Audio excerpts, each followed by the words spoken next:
الله وبركاته إن الحمد لله وحده والصلاة والسلام على من لا نبي بعده أما بعد فأعوذ بالله من الشيطان الرجيم بسم الله الرحمن الرحيم وإذا بشر أحدهم بالأنثى ظل وجهه مسودا وهو كظيم قال النبي صلى الله عليه وسلم من كان له ثلاث بنات فصبر عليهن وأطعمهن وسقاهن وكساهن من جدة كن له حجابا من النار يوم القيامة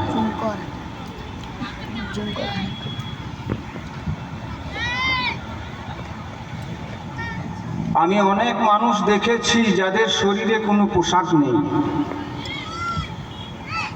আমি অনেক মানুষ দেখেছি যাদের শরীরে কোনো পোশাক নেই। আমি অনেক পোশাক দেখেছি যেগুলোর ভিতর মানুষ নেই।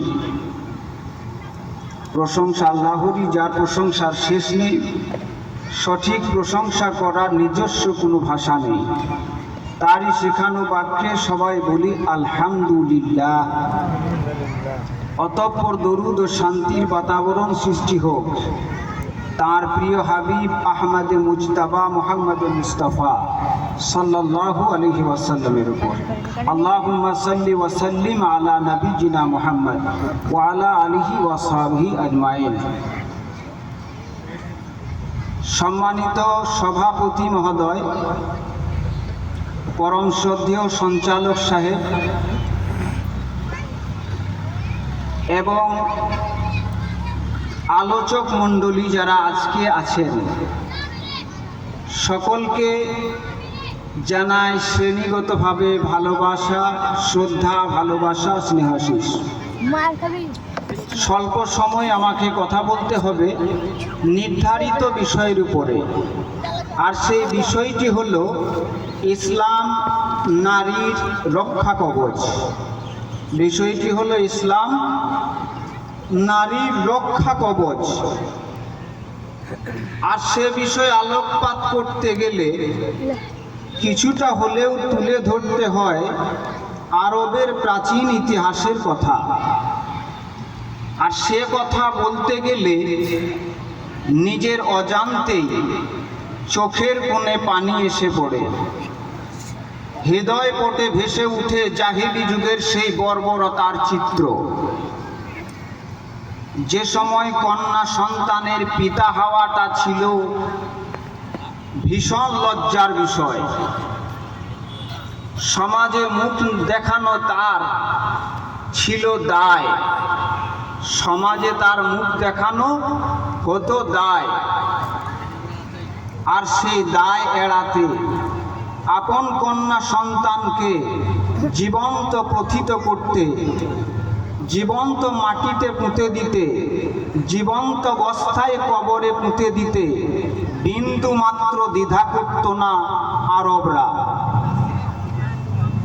ওই সমাজে মানুষ হিসাবে কন্যা সন্তানদের কোনো সামাজিক স্বীকৃতি ছিল না।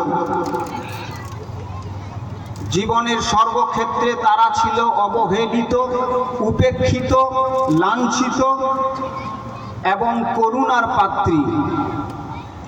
কন্যা ওদের নৃশংসভাবে মাটিতে পুঁতে ফেলার চিত্রটাকে তার কিতাব কুরআনুল কারীমের সূরাতুন নাহাল 16 নম্বর সূরা 58 ও 59 নম্বর আয়াত দুটিতে তুলে ধরেছেন, যা আমি প্রথমে পাঠ করেছি। আল্লাহ বলছেন, ওয়াইযা বুশিরা আহাদুহুম বিল উনসা,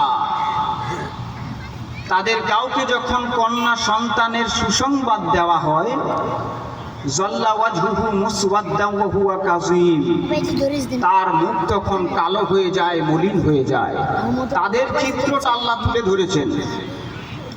তাদের কাউকে যখন কন্যা সন্তানের সুসংবাদ দেওয়া হতো, তখন তার মুখটা হয়ে যেত কালো, মলিন হয়ে যেত। এবং সে অসহনীয় মনস্তাপে ক্লিষ্ট হয়।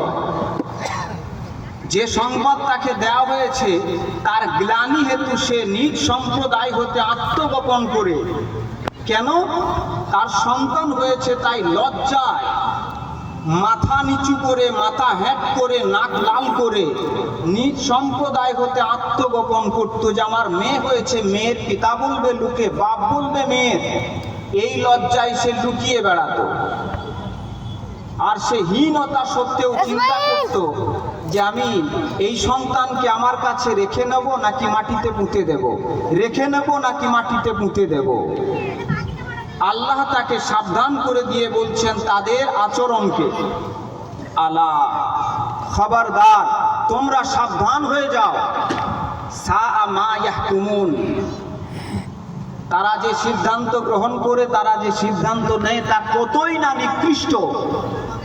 আল্লাহ তাআলা এখানে সাবধান করে দিয়েছেন এ হেন আচরণ করতে, এবং এটাকে ঘৃণা করেছেন আল্লাহ তাআলা।